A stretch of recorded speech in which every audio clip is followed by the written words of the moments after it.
You're about to hear a brief conversation with an incredible actor. Part autobiographical journey, part literary analysis, and part late-night chat in the theatre bar. This is Hear Me Out, and I'm your host, Lucy Eaton. Please welcome to the stage, Maddy Hill. I'm not used to being on other people's Zooms. I'm usually the Zoom master. It's always me dishing out the Zooms. You usually send the Zoom invites? Yeah. You don't type in the meeting ID? Nope. What beverage have you got? Is that Coca-Cola or red wine? It's actually Coca-Cola at the moment. I did want to have a red wine with you, but I just didn't get my shit together in time. Oh, no. Well, look, I've got no Retty. It's fake beer. So, here we are. Here we are. A conversation between Lucy Eaton and Maddy Hill. Just a couple of lads, innit, mate? Just a couple of lads drinking a Coca-Cola and a no-alcohol beer, chatting about Shakespeare. I find it really cute that you're having a Coca-Cola, actually. It's really sweet. I'm glad. Is it from a big bottle or did you pour a can? Oh, big bottle. And actually, it is a Diet Coke. Oh, is it? Is that always been your preference? Oh, 100%. Honey P. Honey P. I love them E numbers. Yeah. So, Maddy, Yeah. for those of you who are foolish enough to not know who you are best known as fabulous EastEnders soap award winner and now star of Casualty. It's true. But what I think, because that is how you made your name, what I think a lot of people don't realise about you is that you are a theatrically trained actress. Darling, I've trodden the boards a few times. So This is the fun thing today, is we're going to chat about not just any old theatre, but the man of theatre, the bard himself, Mr. Willie Shacks. Because what you wanted to have a bit of a chitter-chatter about was a speech from Shakespeare's Cymbeline. Yes. I mean, one of his greatest plays. Not. Well, let's start there. Cymbeline is not a particularly well-known one. It was apparently quite a late one of his, I think. It's not generally one of the most loved Shakespeare plays. But you, of course, were in a production of it that was renamed Imogen at the Globe Theatre in when? 2016. 2016. It was just after we did Dream together. It was just after we did A Midsummer Night's Dream together at the Southwark Playhouse. And I have to say, I had seen Cymbeline before and probably agreed with you. I didn't love it. But when I saw Imogen, the version of Cymbeline that you were in, it was flipping awesome. I had the best time. I loved it. I really do feel like it sort of breathed some kind of life into it, or it made sense of it. Yeah. What was it like for you? Or why don't you just give us, if you can, the briefest synopsis of Cymbeline? Well, it's very much about Imogen. Cymbeline is Imogen's dad. It's about, lo and behold, star-crossed lovers. Posthumus is in love with Imogen. Why does Cymbeline not want her near him? Oh, God, I don't know. Why do they ever... He's got something wrong with... Oh, no, he's like poor or something, the usual. Not him, he's poor. I think I'm almost certain that that's what it is. It's not even like... Yeah, not him, he's poor. And then she's got a wicked stepmother who's also like, not him, he's poor. The stepmother wants her son to get down with Imogen. So the King Cymbeline officially separates Posthumus and Imogen. And they spend the whole play trying to sort of find each other. And then when they find each other at the end, Posthumus has sort of like fucked her over in multitudinous ways. Like, everyone's like lied and cheated. And the best thing that Dunster did, though, was change the ending. So just to clarify, Matthew Dunster was the director. And he did the adaptation. He really rejigged the whole thing. And I am literally re-remembering this from 4 years ago as we speak, so bear with me. But I thought it'd be more interesting that way. He basically gave a lot of Cymbeline. So Cymbeline comes back into the show, having not really been doing very much at all at the end, and basically gives Posthumus a good going over. But he gave Imogen all of Cymbeline's lines, which made a hell of a lot more sense.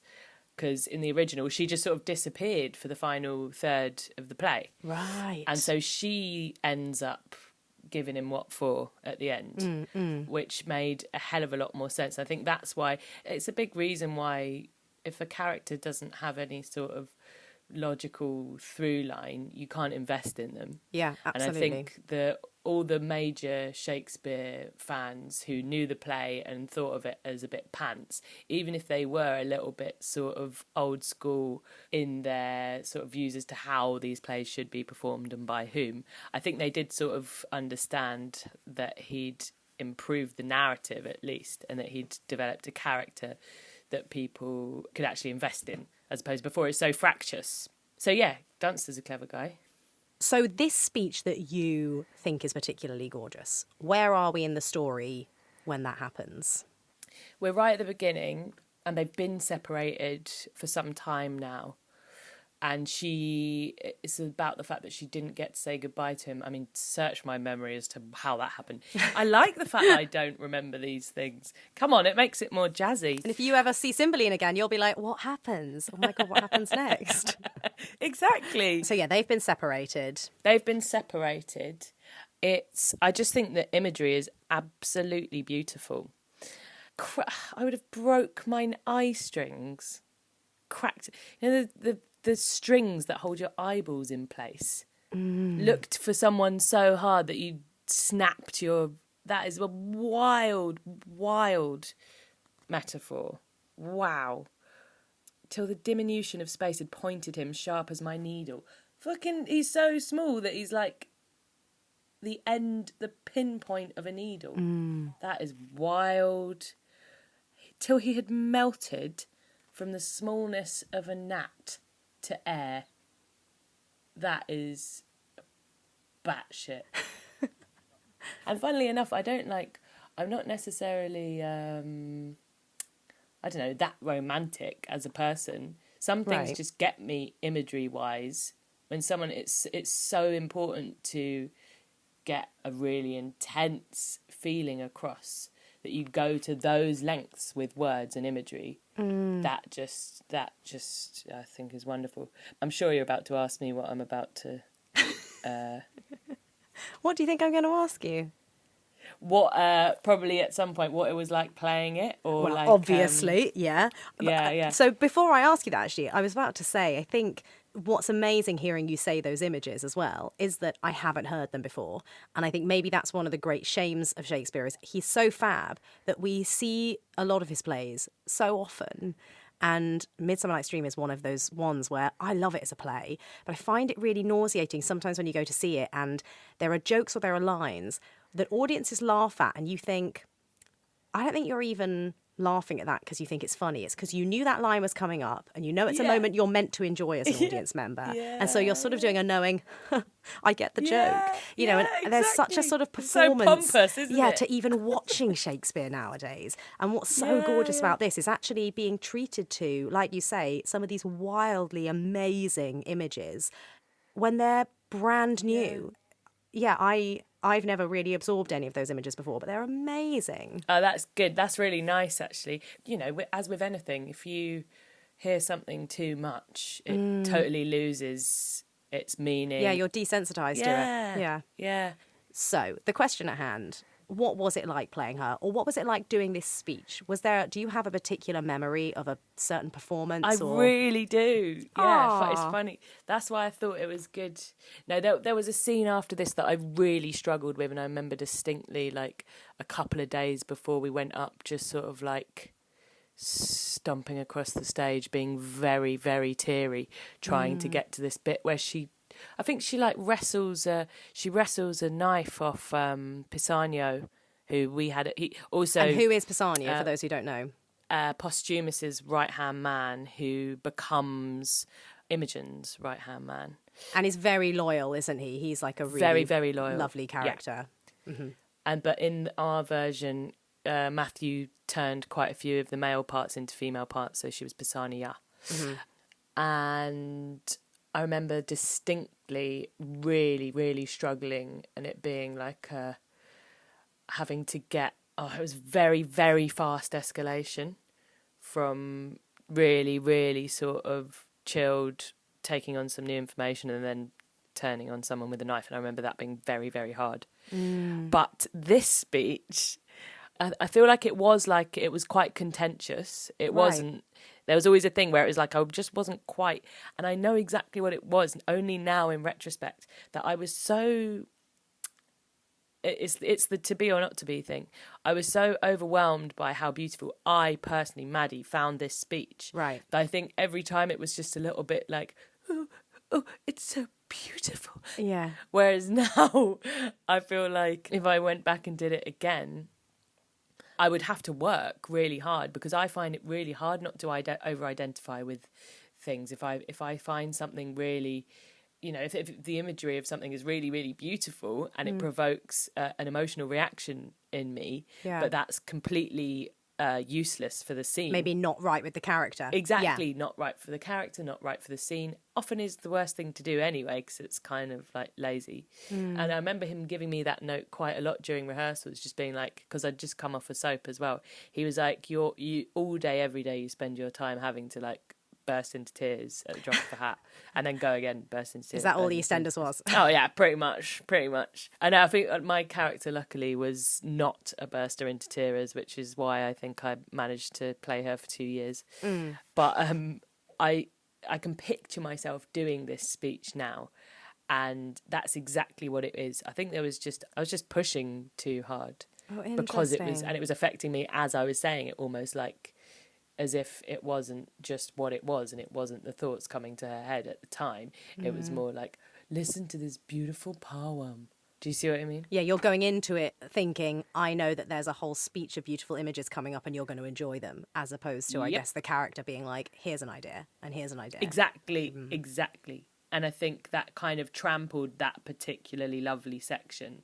Oh, how interesting. And so do you think you, in your words, trampled it all the way through, or by the end of the run had you sort of figured out how to do it? Yeah, that's interesting. Figured out how to pull yourself I back? don't feel like I ever really cracked it. I think I probably had days where I got it better than others, and that was probably because, and this often happens with me, if I get a bit sort of bored and I'm just sort of going through the motions and I'm maybe thinking about lunch, Yeah.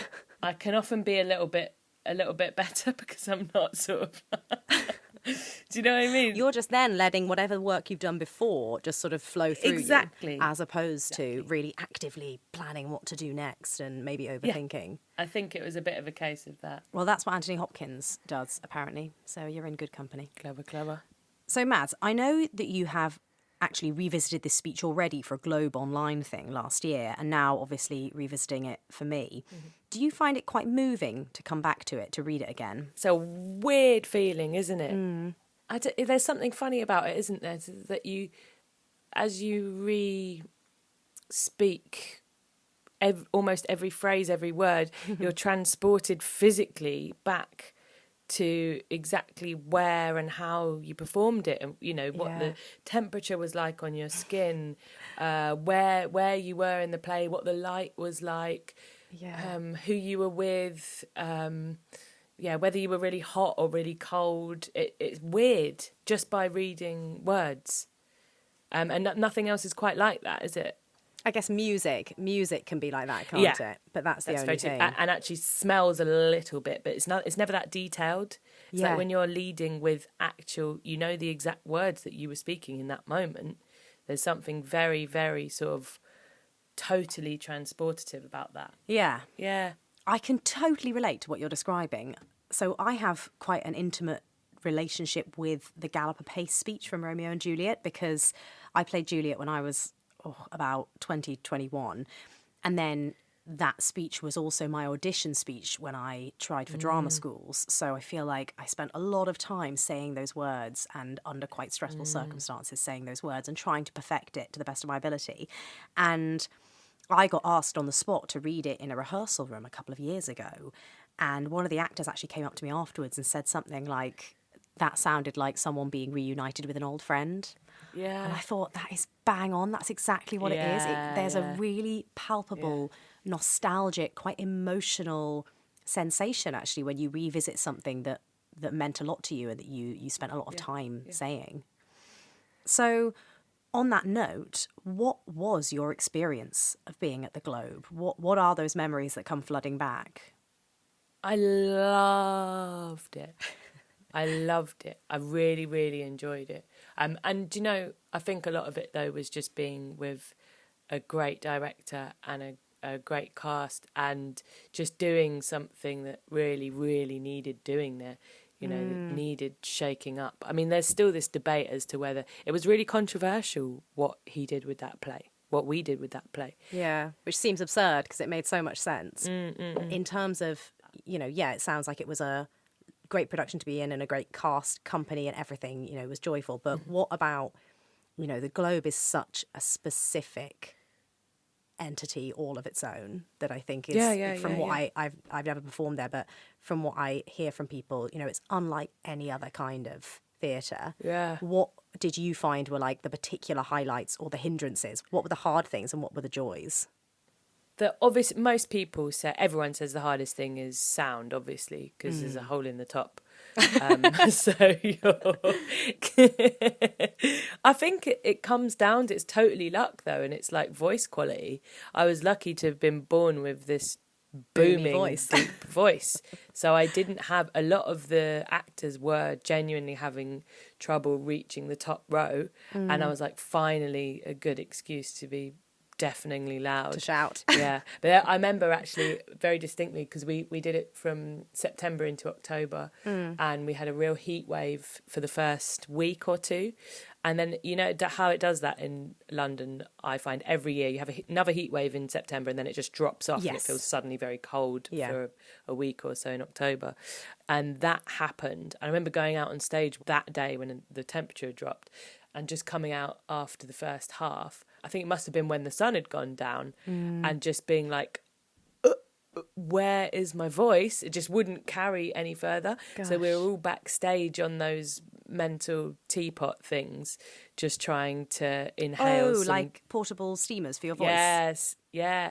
And they have like an emergency voice dude there, so he'll like come in and be there ready if he knows the temperature's going to drop, and he's just got all these kettles ready. So it worked, but that was mad. So that kind of thing you never have to contend with if you're indoors, and just how far away people are on the top row. But you have that in normal West End theatres. I think it's pretty normal to have to project to that kind of height. But also obviously the main thing is the intimacy of having everyone standing at stage level and feeling like they're with you. And for me personally, that was only ever, there's something about those first 2 or 3 rows. They never looked bored. They were just, you know, the worst feeling ever is when you're doing a play and you know it's dropped and the energy's gone a bit. But because of the standing crowd, for some reason, they just always felt involved. Yeah. They can't believe they're so close, and they can't believe they're in shared light with you, and they can't. Do you see what I mean? I think it's absolutely. You can't switch off. So many people think that going to the theatre is just, you know, the big theatres is going to see big West End musicals. But I always think the real privilege of being in a city like London and the amazing theatre scene there is all the small stuff. It's the fringe theatres and the rooms above a pub, and then the off West End ones like the Almeida and the Donmar and the Young Vic and all these amazing spaces where you feel so... I love what you said about being in the same light as the performers. I remember seeing a show when I'd first moved to London, and I saw a show at Trafalgar Studios in the small space, and Indira Varma was in it. And I remember there was a moment I was sat right at the edge of the row of seats, right by the wing, and there was a moment when she exited the stage and she practically had to like climb over me to get out, and her skirt brushed against my legs. I just loved it. It was so exciting that every time this character entered and exited, her clothes would like brush over me. It's just wonderful. Yeah. Do you remember that thing I have this thing as well, hugely, when I was younger and watching plays and I was just completely sort of entranced, the smell. It would always be, you'd like associate, if you were particularly beguiled by an actor's performance, you'd attribute like a smell to them and to the play. And you only really get that with intimate unless they've actually made an effort to make it that kind of a sensory experience, which often they do. And the smell of smoke. Yeah. I always think the smell of cigarette smoke on a stage is totally different from the smell of cigarette smoke in normal life. Like the smell of smoke when it has travelled through a theatre from the stage to your seats up in the gods is such a specific entity all of its own. Yeah. Can I just say how lovely it is and how it's actually making me quite emotional? I haven't spoken to anyone about, obviously you have because you've been doing this, but I haven't spoken to anyone about live theatre in this kind of detail, obviously. And going into that kind of detail and revisiting senses and stuff reminds you of what you are bereft of. Yeah, absolutely. It's mad, isn't it? Yeah. I went to our local...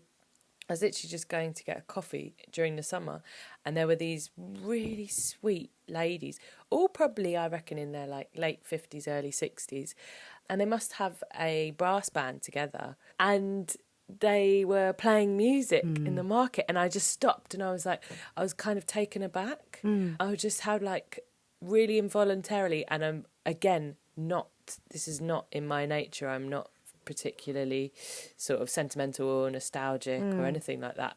I was really shocked, and I was like, oh my God, I suddenly realised that I hadn't seen any live music in like 6 months, and I started crying. Aww. I know. I was just like, it's wild, isn't it?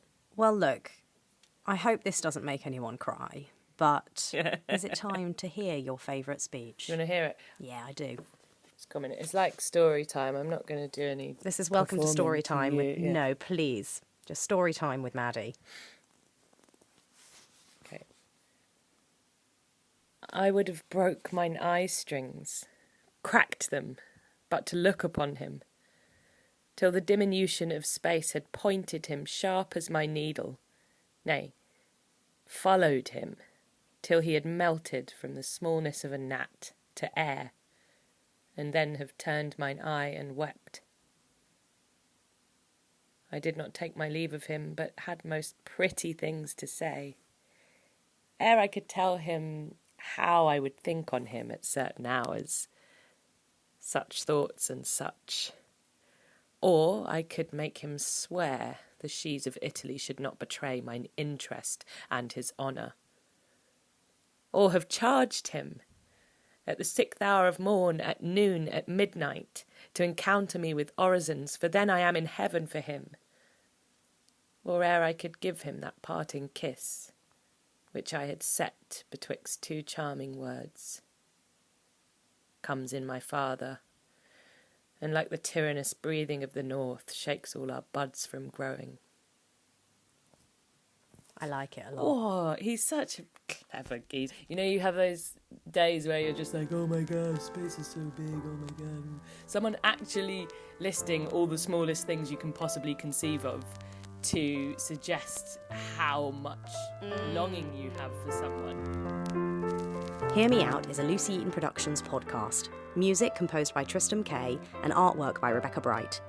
If you've enjoyed what you heard, please subscribe. And I know it's a mini faff, but if you're listening on Apple Podcasts, a rating and a review would mean the world. Finally, you can find us on social media at Pod Hear Me Out, and we're on YouTube, where you can catch visual clips of the show. Right, that's it. Lucy Eaton, exiting stage left.